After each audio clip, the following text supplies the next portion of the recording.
Assalamualaikum warahmatullahi wabarakatuh. Wassalatu wassalamu asrofil anbiya'i wal mursalin wa ala alihi washabihi ajmain.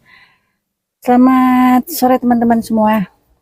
Ya, jumpa lagi bareng Bunda NH kali ini di channel Bunda NH.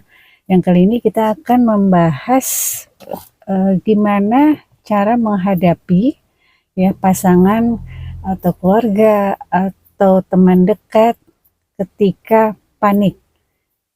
Mereka yang punya anxiety disorder ya. Anxiety psikosomatis disorder teman-teman. Jadi belakangan ini ya anxiety disorder itu psikosomatis itu bisa menimpa siapa saja teman-teman.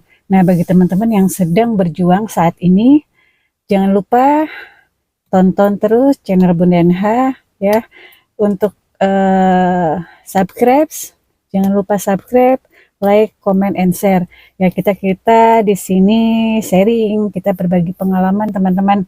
Kebetulan saya ya sebagai pendamping atau istri dari pasangan atau suami saya yang mempunyai ASLAM, GERD, anxiety psikosomatis disorder teman-teman. Jadi pasangan saya ini ya, suami saya ini sudah puluhan kali teman-teman masuk rumah sakit. Yang awal itu terkena ASLAM, GERD, anxiety psikosomatis disorder. Nah, bagi teman-teman yang punya pasangan, suami atau istri, anak, saudara, ya, keluarga atau teman terdekat sebagai pejuang anxiety, ayo teman-teman, kita simak videonya di channel Bunda NH. Jangan lupa subscribe ya teman-teman. Nah, saya akan menjelaskan atau berbagi pengalaman ya teman-teman, karena saya mempunyai suami yang bisa dibilang pejuang anxiety selama ini. Nah, awal suami saya sakit ASLAM, GERD ya, divonis oleh dokter seperti itu teman-teman, karena puluhan kali bolak-balik ke rumah sakit, yang dirasakan sensasi itu hampir tiap hari berbeda-beda. Nah, bagaimana sih cara menanganinya pada saat pasangan kita pejuang anxiety ini ya terkena panik atau sensasi datang tiba-tiba? Ya, pastinya panic attack ya teman-teman, bisa disebut seperti itu. Nah, untuk teman-teman, untuk menghadapi atau menangani situasi seperti itu, pastikan teman-teman tidak ikut panik. Ya, berdasarkan pengalaman saya saat saya menghadapi suami saya yang mengalami panic attack saat itu ya, memang luar biasa.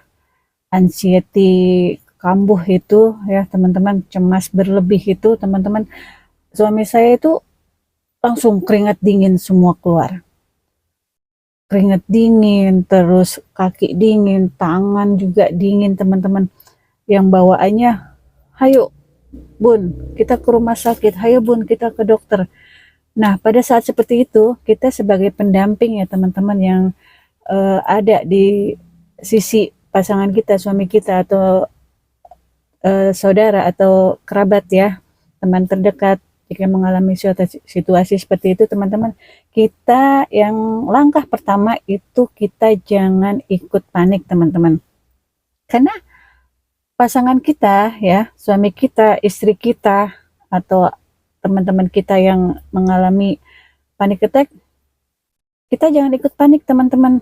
Ingat, kita jangan ikut panik. Kita harus tenang, kita harus kendalikan ya diri kita nih, tidak ikut terbawa suasana pasangan kita atau pejuang anxiety kita ya yang sedang mengalami panic attack. Karena apa? Kalau kita panik, pastinya teman-teman yang ada itu pasangan kita, suami, istri, adik, kakak, atau teman terdekat ya, pada saat mengalami panic attack pasti akan makin cemas berlebih teman-teman. Jadi usahakan kita tidak ikut panik teman-teman. Kita tenangkan ya hati kita. Kita coba ajak bicara pasangan kita, suami atau istri atau adik dan yang lain-lain pada saat terkena panic attack. Kita tenangkan, kita coba tenangkan dengan cara menepuk bagian belakang ya, punggung ya, sebelah kanan atau sebelah kiri, tergantung posisi kita ada di mana. Tenangkan, minta yang sedang panik attack itu teman-teman, kita minta mereka untuk coba tenang, mengatur nafas teman-teman. Nah, coba kita minta, kita bilang ya ke pejuang anxiety ini ya, untuk tenang, untuk mengatur nafas, tarik nafas pelan-pelan, ulangi beberapa kali sampai dengan mereka ya merasa tenang atau sudah sedikit-sedikit hilang paniknya. Nah, setelah itu, setelah keadaan mereda ya, sudah tidak ada panik, kita harus sediakan air minum teman-teman. Air minumnya air putih hangat ya teman-teman. Tapi pada saat kita dalam perjalanan atau di posisi kita tidak ada air putih hangat, itu jangan khawatir teman-teman, kita bisa menggunakan air mineral. Ya, tapi jangan air mineral yang dingin ya teman-teman. Nah, kita minta nih ke pasangan kita ya, suami atau istri atau adik yang terkena anxiety atau yang terkena pada saat itu panik teman-teman, itu untuk minum pelan-pelan beberapa teguk ya, beberapa teguk itu minum sedikit demi sedikit ya, sambil mengatur nafas untuk mereda kepanikannya atau mereda kecemasannya. Namun pada saat situasi tidak terkendali teman-teman, nah bagaimana sih Bun caranya? Nah, berdasarkan pengalaman saya teman-teman ya, pada saat menghadapi suami saya terkena anxiety ini ya, pada saat sensasi itu datang dan panic attack ya, akhirnya melanda saat itu teman-teman, saya coba minta suami saya pelan-pelan, harus pelan-pelan teman-teman, ngomongnya harus pelan-pelan. Kita tidak boleh kasar ya, atau tidak boleh dengan nada atau intonasi tinggi teman-teman untuk berbicara dengan pejuang anxiety. Nah, kita harus pelan-pelan ya bicaranya untuk minta mereka tenang. Tarik nafas dalam-dalam, hembuskan. Ulangi beberapa saat, dan kita harus bisa meyakinkan mereka untuk tidak berpikir yang macam-macam teman-teman. Jadi pada saat situasi tidak terkendali teman-teman ya, pada saat panic attack itu melanda mereka, yang pertama kita tadi ya teman-teman, kita tenang, kita harus bisa mengendalikan diri kita dulu nih ya, sebelum mengendalikan pasangan kita. Jadi kita jangan ikut panik teman-teman. Kalau kita ikut panik akan berabe nanti masalahnya. Jadi kita harus pastikan ya mereka tenang, mereka tidak berpikir yang macam-macam. Nah, balik lagi ya, pada saat kondisi tidak terkendali, kita coba bicara pelan-pelan bahwa apa yang ada di dalam pikiran mereka pastinya itu, jangan-jangan saya sakit ini, jangan-jangan saya sakit jantung atau dan yang lainnya. Nah, pada saat itu teman-teman, pengalaman saya ya menghadapi suami saya ini, ya saya coba berbicara sehalus mungkin, selembut mungkin, bahwa suami saya ini tidak apa-apa gitulah, tidak ada penyakit yang serius, itu hanya sensasi saja. Nah, kita ajak mereka untuk bisa mengendalikan diri mereka ya, untuk bisa menenangkan diri mereka.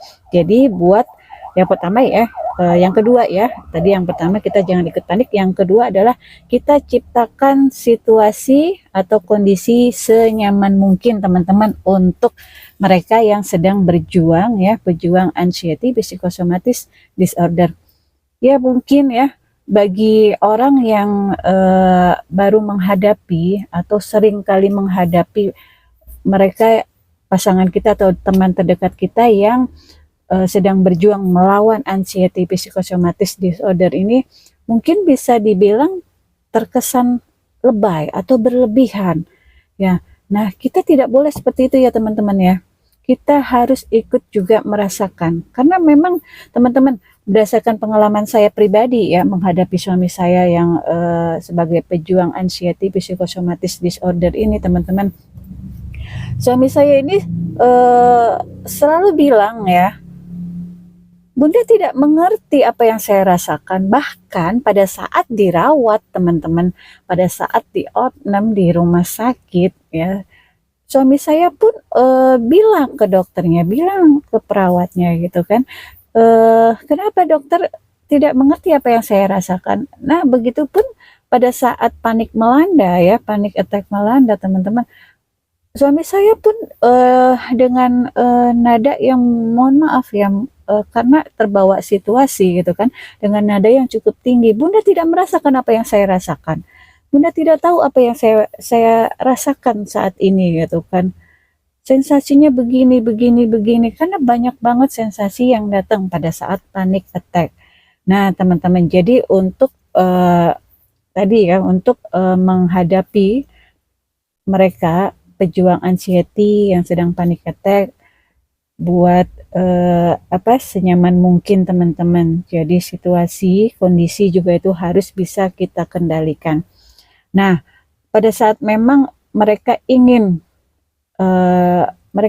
nih ke IGD ya, ke rumah sakit, mereka ingin selalu dibawa ke rumah sakit. Karena apa teman-teman? Berdasarkan pengalaman Bunda pribadi ya, mereka itu ya, pasangan Bunda ya, suami Bunda nih, itu selalu pikirannya, "Ayo Bun ke rumah sakit, ayo Bun kita ke dokter, ayo Bun kita ke IGD." Karena apa? IGD, rumah sakit itu merupakan tempat ternyaman bagi pejuang anxiety. Begitu juga bagi suami Bunda sendiri ya. Mereka lebih nyaman teman-teman ada di IGD. Karena apa? Mereka yakin nih, mereka bisa memastikan diri mereka sendirinya aman, nyaman itu di IGD, sudah ketemu dokter, sudah ketemu perawat yang ada di dalam IGD itu, mereka mulai merasa nyaman, hati mereka tenang teman-teman. Karena mereka yakin, sudah ada di tempat yang tepat. Begitu teman-teman. Yang saya alami, yang saya berdasarkan pengalaman saya menghadapi suami saya kemarin. Nah, gak apa-apa kalau misalkan situasi tidak terkendali dan memang pasangan kita itu perlu dibawa ke IGD, bawa saja teman-teman. Tapi dengan catatan ya, kita jangan ikut panik teman-teman ya, agar kondisinya bisa kita kendalikan atau kondisinya semuanya dipastikan aman. Jadi ciptakan kenyamanan ya, dan rasa safety, rasa aman, rasa nyaman kepada para pejuang anxiety. Nah, begitu teman-teman. Jadi berdasarkan pengalaman saya juga bukan bukan dokter, saya juga bukan ahli dalam hal ini, tapi itu berdasarkan pengalaman saya menghadapi ini teman-teman, menghadapi suami saya sendiri sebagai pejuang psikosomatis disorder teman-teman. Nah, nanti kita akan lanjutkan lagi ya teman-teman, untuk beberapa pengalaman saya akan ceritakan di sini di channel Bunda NH. Jadi teman-teman jangan lupa subscribe, loncengnya dibunyikan, share link ke teman-teman lain ya yang membutuhkan pencerahan atau membutuhkan metode apa saja sih yang perlu dijalankan oleh para pendamping pejuang anxiety psikosomatis disorder teman-teman. Jadi nanti akan banyak yang Bunda jelaskan ya teman-teman di sini. Oke teman-teman, cukup sekian dulu teman-teman, semoga bisa bermanfaat. Jadi jangan lupa teman-teman ya, share link, subscribe channel Bunda NH. Nanti kita akan buat lagi video-video selanjutnya. Simak sampai dengan selesai ya teman-teman, karena memang pejuang anxiety psikosomatis disorder ini butuh support dari pendamping, butuh support kita sebagai istri, kita sebagai saudara, atau kita sebagai adik, kakak, orang tua ya. Jadi kita harus bisa memberikan mereka kenyamanan, memastikan mereka itu aman, mereka itu tidak apa-apa dan tidak ada penyakit yang berbahaya ya. Jadi dalam pikiran mereka ya, mereka masih belum bisa mengendalikan pola pikirnya, itu pasti akan berpikir yang macam-macam. Akan berpikir soal penyakit terus. Begitupun juga pengalaman saya ya. Suami saya selalu berpikir, "Bun, jangan-jangan saya terkena ini, Bun." Dengan kepala sakit nih teman-teman. Sensasinya yang ada di sekitar kepala itu jangan-jangan kepala saya apa, Tom? Kepala saya terkena apa? Pembengkakan otak. Apalagi kanker atau yang lain-lainnya. Nah, itulah teman-teman. Mereka, para pejuang anxiety ini selalu kadang mendiagnosa sendiri apa yang mereka rasakan. Jadi teman-teman, nah nanti kita lanjutkan lagi ke video selanjutnya ya teman-teman ya. Untuk kali ini ya, video kali ini tadi kita membahas tentang ya teman-teman, tema cara menghadapi panic attack pada saat para pejuang anxiety disorder ya ini mengalaminya. Oke teman-teman, saya mohon maaf jika ada salah-salah kata dalam penyampaian di video saya kali ini. Terima kasih teman-teman. Semoga teman-teman bisa lebih sabar lagi ya menghadapi para pejuang anxiety psikosomatis disorder. Terima kasih. Wassalamualaikum warahmatullahi wabarakatuh.